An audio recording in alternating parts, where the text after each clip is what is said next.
Il est 7h48, drôle d'époque avec vous, Françoise Degois. Bonjour, mon cher Patrick. Ouais. Drôle d'époque avec cette phrase qui jette un peu le trouble. Il y en a eu beaucoup qui ont été sur les réseaux sociaux, mais notamment qui ont été touchés par le chef d'état-major des armées, qui est allé devant les maires au Congrès, là actuellement, Fabien Mandon, et qui a lâché « Il faut accepter de perdre nos enfants ». Ah oui, alors vous avez vu que c'est tellement violent que c'est passé des réseaux sociaux directement aux médias maintenant. Il y a des sujets télévisés, radiophoniques, partout sur cette phrase. Alors je voudrais quand même d'abord me recaser et recadrer la personnalité de Fabien Mandon. C'est un aviateur, hein, c'est un général d'aviation et c'est aujourd'hui en fait, pour les gens qui ne le savent peut-être pas, le plus haut gradé de l'armée française puisqu'il est le chef d'état-major des armées, l'homme qui est à côté du président Emmanuel Macron sur tous les sujets, qu'il s'agisse du secret défense, de la dissuasion nucléaire et même de la diplomatie parallèle. Alors avec cette phrase choc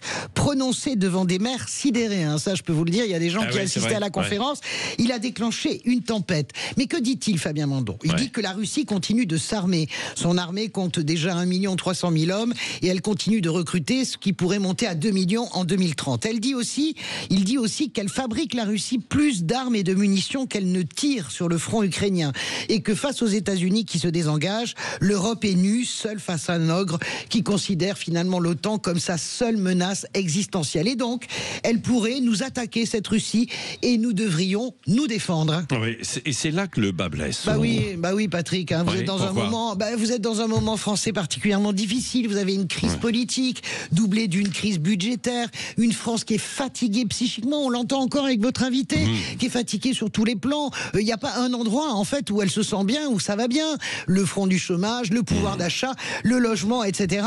Elle est aussi déchirée par une forme de communautarisme, des polémiques permanente. Et voilà Fabien Mandon, comme une fleur, qui dit aux maires qui fleurissent chaque année leur monument aux morts, hein, dans toutes les communes de France, qu'il faudra accepter de perdre ses enfants. Il n'est pas connu, Fabien Mandon, pour être un 20 ans en guerre, pas du tout. Mais cette phrase, au mieux maladroite, au pire parfaitement pensée, eh ben, elle est là pour provoquer un choc et elle est donc à côté de la plaque pour toutes ces raisons. Ça n'est pas le moment de le dire et surtout, on ne peut pas le dire comme ça. Pourquoi? Parce que, ben non, elle relance tous les pro-Poutine et vous savez, ils sont quand même nombreux, hein, à droite, à l'extrême droite, qui se déchaînent depuis 2 jours, et puis tous les complotistes, ceux qui pensent qu'Emmanuel Macron est en train tout simplement de préparer une guerre pour pouvoir se maintenir au pouvoir.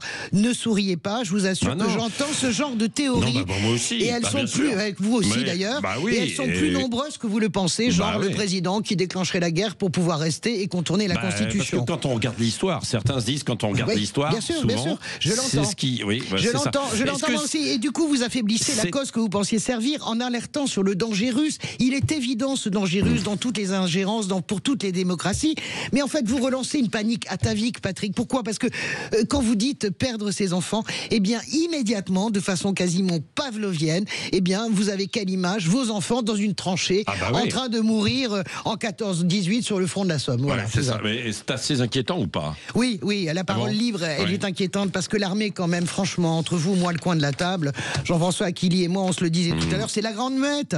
Et on n'a jamais vu un chef d'état-major bavasser autant.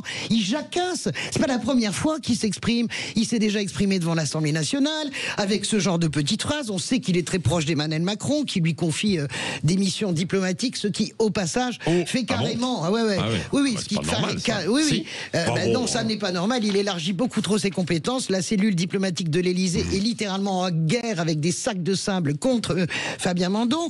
Mais on est en droit de se demander, surtout Patrick, comment le chef de l'État peut laisser passer cela? C'est ça vraiment le sujet. Il l'a laissé passer ou pas? Il était dans la boucle ou pas? Hier soir, il lui a passé une soufflante, c'est ce que disent les témoins, assez terrible. Ça a sifflé derrière le képi, mais c'est quand même la marque d'une faiblesse et d'une fin de règne. Enfin, ou alors c'est concerté, c'est tout aussi grave. C'est-à-dire que y en a un qui dit, c'est toi qui vas alerter, puis moi je continue à négocier. C'est grave parce que franchement, la guerre, c'est pas un jeu, et ça mérite un débat, un grand débat national. Justement, et c'est pour ça ça que ça mérite un grand débat ce matin sur Sud Radio, que vous en avez parlé avec votre regard, donc dans Drôle d'époque, et qu'Elisabeth Lévy, tout à l'heure aussi, nous apportera son regard, sa vision par rapport à cette phrase. Pour ça que ce matin, je tenais finalement à ce qu'on en parle beaucoup, parce que ça choque les gens, vraiment.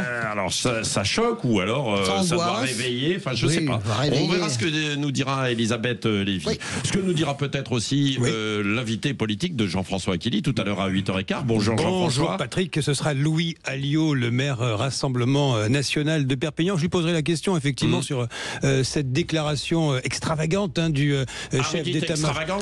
Oui, il a raison. Ce qu'il dit, mais quand on écoute le discours sur le fond, c'est très intéressant ce qu'il dit, parce que c'est beaucoup plus large que la guerre en Ukraine face aux Russes, mais dit par lui à cet endroit-là, en disant au maire, rentrez chez vous et expliquez ça à vos administrés. Il y a quelque chose d'extravagant, ça va, on va pas partir en guerre, il n'y a pas les taxis de la Marne, on n'est pas encore là.